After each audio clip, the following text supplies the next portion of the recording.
If I didn't run a seven-figure e-commerce SEO agency, I'd build a high-ticket dropshipping store. Actually, I'd build 5 of them.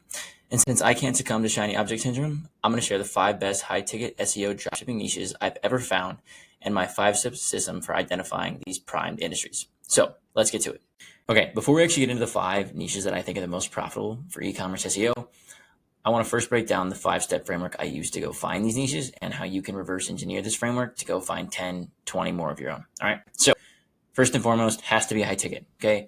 High ticket, we're defining as $1,000 or more. Okay. If you drop it to like 750, 800 bucks AOV, that's fine enough, right? But 1,000 is like what you should start at.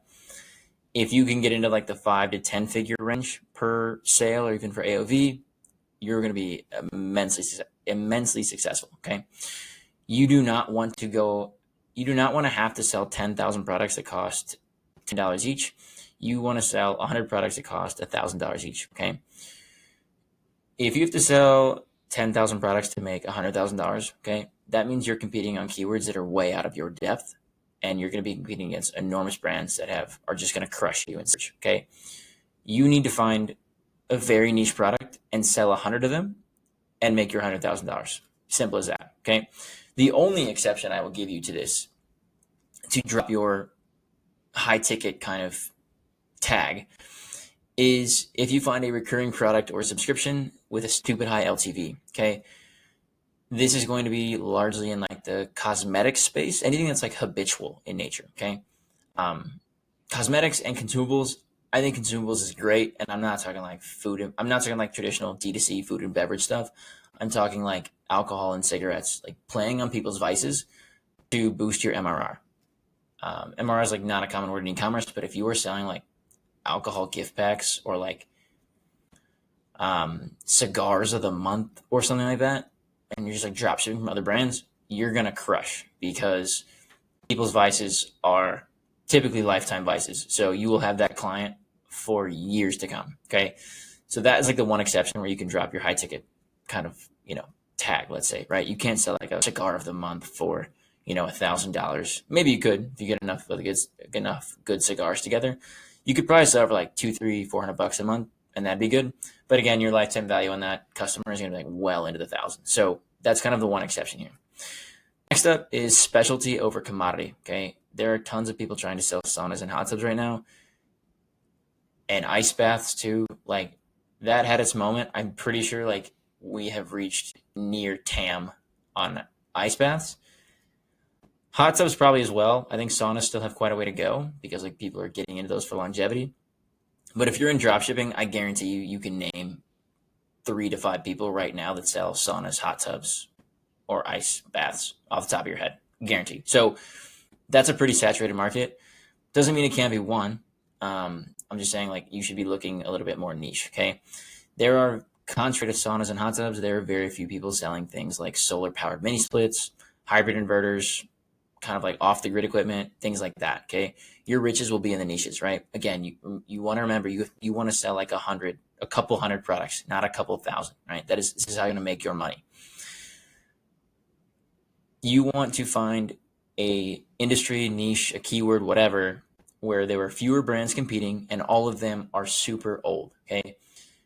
Even if a company's been around for 20, 30 years and they rank number 1, for like a main keyword, I guarantee you there's a few niche keyword, like a few like smaller, like longer tail, lower competition keywords that they don't rank for, or they'd be easy to beat out on. Okay.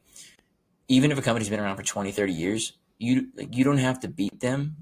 Beating them does not mean making more money than them or, having more traffic than them. Beating them means outranking them on the keywords that you need to sell your products on. Okay. If they rank for 1,000 keywords, like you don't give a shit about the 1,000. You probably need to outrank like 4 or 5 of them. So the other 995 of them don't matter to you as long as you win those 5, and those 5 help you sell products repeatedly. Okay. Next up, hard to find locally so that people have to order online. Think about niches with like limited showrooms or no showrooms at all, like low retail visibility, basically. Okay.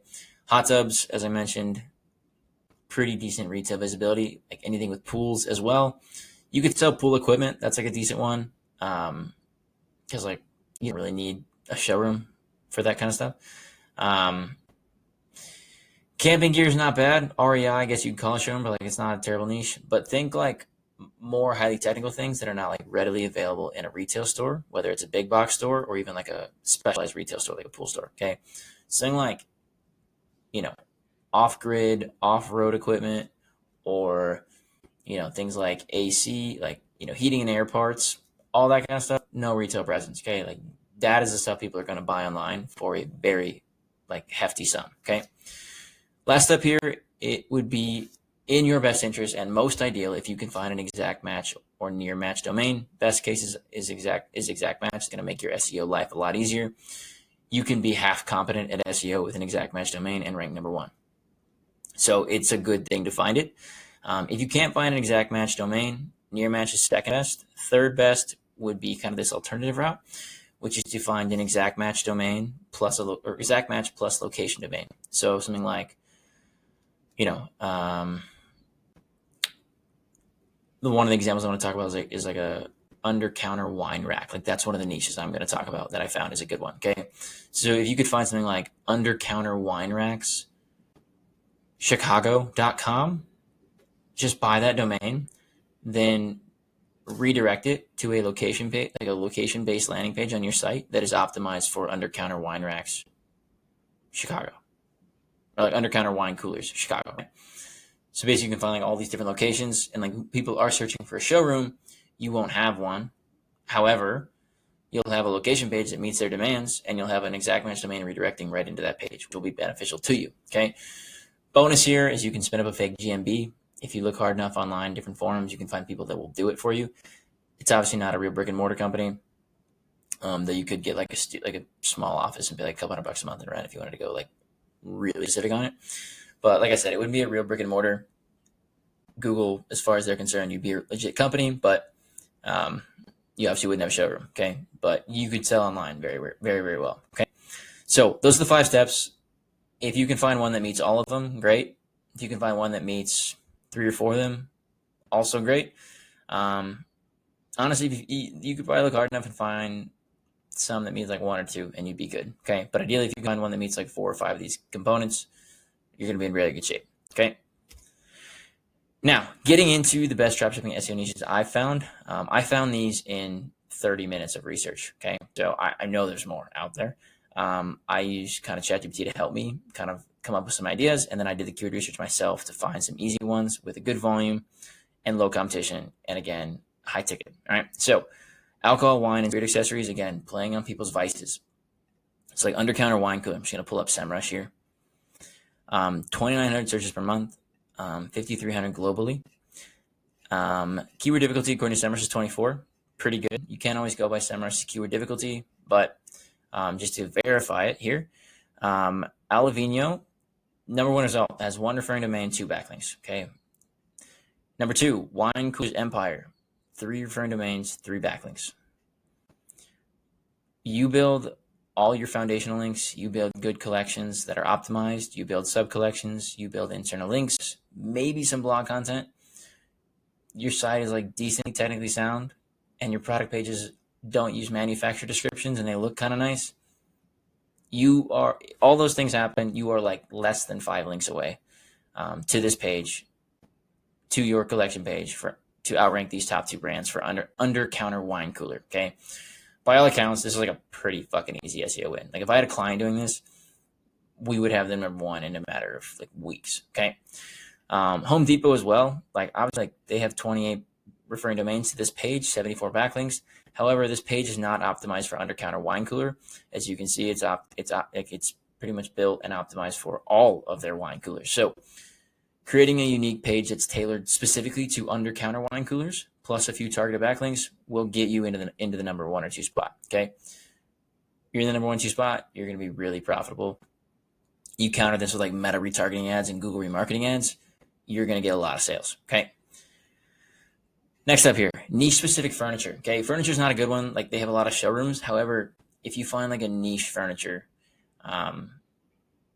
you can crush it. Like if you could be like the number 1 example Scandinavian furniture company on Google, you make a lot of money. Like your competition is like technically IKEA. It's like a widespread Scandinavian furniture company. However, they actually don't rank for Scandinavian furniture that well. Okay, so like Scandinavian chair, as an example. If we look at this one, 1,000 searches a month. Scandinavian furniture has a reputation for being high priced. So you could sell a chair for $3,000, like more probably. Number one result, ScandinavianDesigns.com. Their living room chairs has 3 referring domains, 12 backlinks. I bet if we looked in their backlinks here, we'd probably find that maybe 2/3 of them are actually do follow links. So you're looking at a backlink gap of like 8. And a lot of these would be from repeat domains. You probably need like somewhere between like 5 and 8 good backlinks, again, on top of the foundational links, the collection pages, all that stuff I just talked about, to actually rank number 1 here. Fjorn right here, no backlinks to this page, and it ranks number 2. FinishDesignShop.com. This is all of their chairs. If you were to just go like living room chairs, you could easily outrank them here. DaniaFurniture.com, 1 referring domain, 10 backlinks. Okay, so like we're looking, you need to find like a good link gap with. If you can, another like a 6th framework here is if you look at the keyword and you find a top 3 results have like less than 5 or 10 backlinks, like unique backlinks to them, and they're not like big box brands, you can close that gap in like a matter of months. Okay, so like that's another good find. Another one is zero retail visibility, commercial reverse osmosis systems. Okay, you can't buy these things in the store. You also don't need to. As long as you know it works, you're going to buy it. Okay, commercial reverse osmosis water filter system, 110 searches a month. However, these are like multi-$1,000 products. You would sell these to like breweries, health geeks who do reverse osmosis water. You could sell them to restaurants, bars, all this kind of stuff. Okay. Number 1 result, 3 referring domains, 28 backlinks. So a lot of repeat backlinks, guaranteed. None of them. I bet if we like filtered these down, maybe half to 2/3 of them are actually decent. WecoFilters.com, 0 backlinks. ApexWaterFilters.com, also 0 backlinks. ESP Water Products, also 0 backlinks. Okay, these are primed opportunities here. Selling to wealthy consumers, not one of the frameworks I mentioned, but always a good bet. Whether you're selling a product, a service, or a software, always good to sell to rich people. That's how you make the most money. Outdoor kitchen islands, 1,900 searches a month, 28 KD on SEMrush. Grillio.com, 1 referring domain, 4 backlinks. Okay. Bull Barbecue, this is 27 backlinks, 27 referring domains, 72 backlinks. However, their product category, as you can see, is not optimized for outdoor kitchen islands. It's optimized for outdoor kitchens. Same thing with Barbecue Island Inc. 0 backlinks, 0 referring domains. So again, if you create a page that is tailored to specifically outdoor kitchen islands and you build links to it along with foundation links, collection pages, sub-collections, internal links, all that kind of stuff, you can win this SERP like pretty easily. Okay. The 5th result down here is a homepage as well, right? Like a homepage is showing up for outdoor kitchen islands, and I guarantee you they sell grills at least, but they sell way more than outdoor kitchen islands. So you create a very targeted page and you build links to it, and you build links to your homepage and all that other good stuff, you are going to win the niche, guaranteed. Last one here, selling to solar power, like hobbyists, okay, is a really good one. Selling to like solar powered mini split ACs. These are mini splits, if you guys don't know, are like small solar, like air conditioning units that go either like, or usually like inside and also inside and outside of a home. They're used a lot in tropical climates, like Central America. I'm currently in Taiwan right now. There's a ton of them here as well. These are selling like to people's needs, not wants. Okay. These also, I like mentioned this one under hobbyists, because this goes a lot into people who like want to live off the grid / like people doing like any like doomsday prep. Also are buying a lot of these things. In those people's eyes, this shit is a need, not a want, which means they're willing to spend thousands of dollars on them. Okay. Solar powered mini splits. Check it out in SEMrush. 320 searches a month. Okay. Not a crazy high volume, but again, I said they're like a couple, at least like high hundreds, low thousands of dollars. SignatureSolar.com ranks number 1, 13 referring domains, 10 backlinks. It is pretty high. However, you could get in the number 2 spot pretty easily. It's, what is it? Santa N Solar. 2 referring domains, 4 backlinks. YouTube video, Reddit thread, Amazon post, which means the intent is fairly mixed right now. Usually when intent is mixed like this, that means it's kind of like a new and evolving SERP, which means, and honestly, like based on the keyword and the intent, I would kind of evaluate it on, I believe it's going to be commercial intent long term. So if you build a collection page of this and hammer it with links, very good chance you find yourself at the top of the SERP. Okay, so that's what I've got today. If you want to do high ticket dropshipping SEO, I've got a community. It's called 5 Hour SEO. You can check it out at 5hourseo.com. We talk all about like low maintenance, high efficacy SEO for dropshipping brands. Okay, it is like it's called 5 Hour SEO because that's how long it should fucking take you. All right. Any questions? Drop them in the comments. See you guys in the next video.